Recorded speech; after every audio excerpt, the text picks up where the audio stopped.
véritable traité d'alchimie spirituelle, les révélations que contiennent ces énigmatiques tablettes ne seront jamais accessibles aux lecteurs désinvoltes, qui approchent ces textes à la légère ou de manière condescendante. Car en effet, pour le profane ou le paresseux, elles seront sans intérêt. Ce qui peut être la meilleure façon d'en préserver les secrets. Ces tablettes confèrent un monde nouveau et inattendu à ceux qui feront l'effort de soulever les voiles des préjugés, des certitudes raisonneuses stériles et des convictions reposant sur des postulats non éprouvés. Bien entendu, il va sans dire que de nombreuses lectures sont nécessaires pour effleurer du bout des doigts l'essence de l'enseignement subtil que contiennent ces extraordinaires tablettes d'émeraude.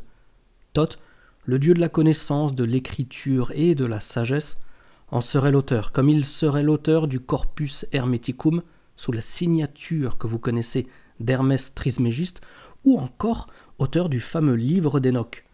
Pour ceux qui prendront la peine de méditer les richesses inouïes que renferme ce texte, ils découvriront rapidement que ces tablettes parlent davantage à notre âme qu'à notre intellect raisonneur et parfois déraisonné.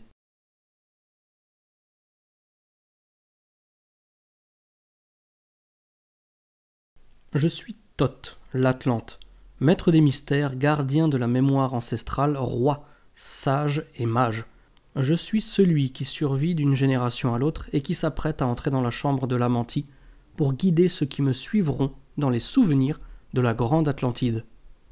J'ai débuté cette série d'incarnations dans la grande métropole de Kéor, sur l'île de Undal, à une époque très lointaine où les mages de l'Atlantide vivaient et mouraient, non pas comme les petits hommes de cette période obscure, mais en renouvelant leur vie dans la chambre d'Amanti, là où la rivière de la vie coule éternellement vers l'infini. 100 fois 10, j'ai parcouru la voie obscure qui mène à la lumière, et autant de fois j'ai traversé l'obscurité pour régénérer mon pouvoir et ma force grâce à mon ascension dans la lumière. Et maintenant me voici à nouveau avec vous, pour un temps, jusqu'au moment où le peuple de Kem ne me reconnaîtra plus. Mais il reviendra le temps où je surgirai à nouveau fort et redoutable pour demander des comptes à ceux qui sont derrière moi. Alors attention à toi, peuple de Kem. Si tu as dénaturé mon enseignement, je te précipiterai en bas de ton trône, dans les cavernes obscures d'où tu viens. Et toi qui m'écoutes ici, ne révèle pas mes secrets au peuple du Nord, ni à ceux du Sud, sinon tu subiras aussi mon châtiment. Souviens-toi et retiens ces paroles, parce que je reviendrai sûrement. Du plus profond des temps et de la mort, je reviendrai pour punir ou récompenser les actes que tu as commis. Si ce texte est maintenant entre tes mains, c'est que tu es digne, mais ne trahis pas. Dans les jours anciens, mon peuple était grand, plus grand que tout ce que peuvent concevoir les petits qui m'entourent. Il possédait une sagesse ancienne, puisant au cœur d'un savoir infini provenant de l'enfance de la terre. Sages parmi les sages, les enfants de la lumière étaient parmi nous. Ils étaient puissants parce que leur pouvoir venait du feu éternel. Mon père, Thothmé, était le plus grand des enfants des hommes. C'était lui le gardien du grand temple où pouvaient venir les hommes des races qui habitaient nos 10 îles afin de rencontrer les enfants de la lumière. Porte-parole de la divine triade et gardien de Unal, il savait parler au roi avec la voix qui doit être obéie. Puis arriva le moment où le gardien du temple demanda que je comparaisse devant lui. Peu d'enfants des hommes ont survécu à l'épreuve de son visage éclatant, le même visage que projettent les enfants de la lumière lorsqu'ils ne sont pas incarnés dans un corps physique. Je fus choisi parmi les enfants des hommes pour recevoir l'enseignement du gardien afin d'accomplir ses desseins qui mûrissaient dans le sein des temps. Sans autre désir que celui d'atteindre la sagesse, c'est dans ce tabernacle que j'ai passé de l'enfance à la maturité et que j'ai reçu l'enseignement sacré de mon père sur les mystères anciens, jusqu'au moment où le feu éternel de la sagesse vint s'installer en permanence en moi. Pendant une longue période, je fus assigné au temple pour apprendre encore et toujours plus de cette sagesse divine jusqu'au moment où il me fut possible d'approcher la lumière du grand feu. Le gardien du temple me montra la voie de l'Amanti, le monde derrière le monde, là où le grand roi siège sur son trône de gloire. Devant cette grande sagesse, je me suis prosterné en hommage au Seigneur de la vie et au Seigneur de la mort, et pour recevoir la clé de la vie qui permet d'entrer dans le cercle de la vie perpétuelle et qui libère de la mort. J'ai appris à voyager vers les étoiles jusqu'au point où l'espace et le temps fusionnent. Et après avoir bu longuement dans la coupe de la sagesse, j'ai appris à plonger dans le cœur des hommes afin d'y découvrir de plus grands mystères. Ma joie fut grande, parce que mon âme ne trouvait de repos et de satisfaction que dans cette quête infinie de vérité. J'ai traversé les âges pour découvrir le secret de ce qui m'entoure et les voir goûter à la coupe de la mort pour ensuite renaître à la vie. Puis j'ai vu le voile de l'obscurité qui a recouvert le royaume de l'Atlantide. Cette grande terre qui fut jadis une étoile éclatante devint une étoile secondaire. Peu à peu, les pensées des Atlantes se tournèrent vers l'obscurité jusqu'au moment où le gardien prononça la parole qui appelait le pouvoir. En accord avec la loi, le verbe du maître éclata en fleurs.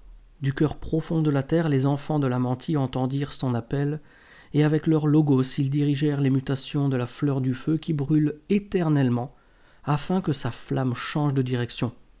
C'est alors que les grandes eaux recouvrirent la terre et modifièrent son équilibre.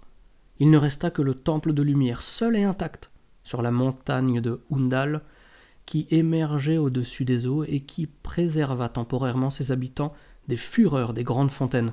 C'est alors que le maître m'appela. « Rassemble mon peuple avec le grand art que tu as appris avant les grandes eaux et transporte-le dans le pays des barbares poilus, dans les cavernes du désert, pour accomplir le plan que tu connais déjà. » J'ai alors rassemblé mon peuple et nous avons monté dans les grands vaisseaux du maître. Au matin, nous nous sommes envolés, laissant derrière nous le temple dans l'obscurité, juste avant qu'il ne sombre à son tour dans les grandes eaux, jusqu'au jour où il réapparaîtra, lorsque les temps seront accomplis.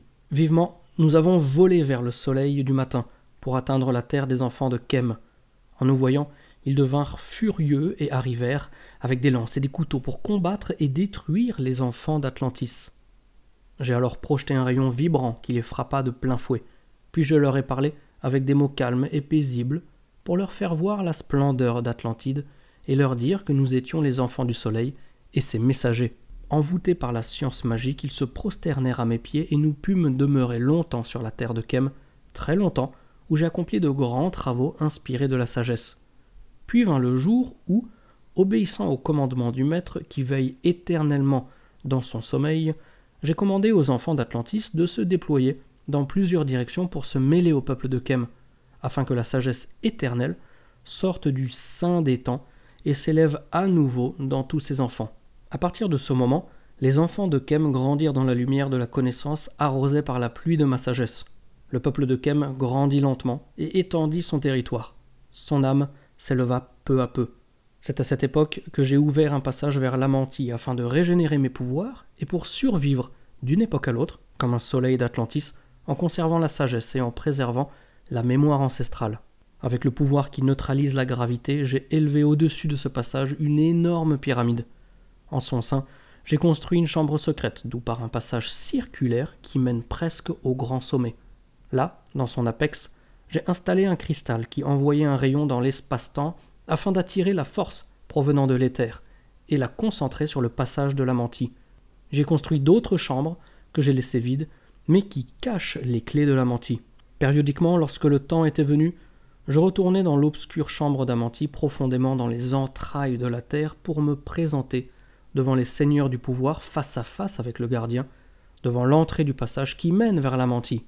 Rares sont ceux qui affrontent ce passage qui descend vers l'obscure Amantie. Celui qui veut affronter courageusement les royaumes obscurs doit tout d'abord se purifier par un long jeûne et s'étendre dans le sarcophage. Ensuite, je viens le rencontrer dans l'obscurité absolue et je lui révèle les grands mystères. À partir de ce moment, moi, Thoth, maître de la sagesse, je l'accompagne pour toujours. J'ai construit la grande pyramide en m'inspirant de la pyramide naturelle des forces de la terre, afin qu'elle brûle éternellement et qu'elle demeure à travers les âges. Dans sa forme, j'ai inscrit mon savoir de la science magique afin qu'elle soit toujours disponible lorsque je reviens de l'Amantie. Ainsi, lorsque je dormirai dans la chambre de l'Amantie, mon âme s'incarnera à nouveau parmi les hommes sous cette forme ou sous une autre. Ô Hermès, le trois fois né, émissaire du gardien de la terre, je réponds à tes commandements, afin que plusieurs de tes enfants puissent être élevés à cette dignité.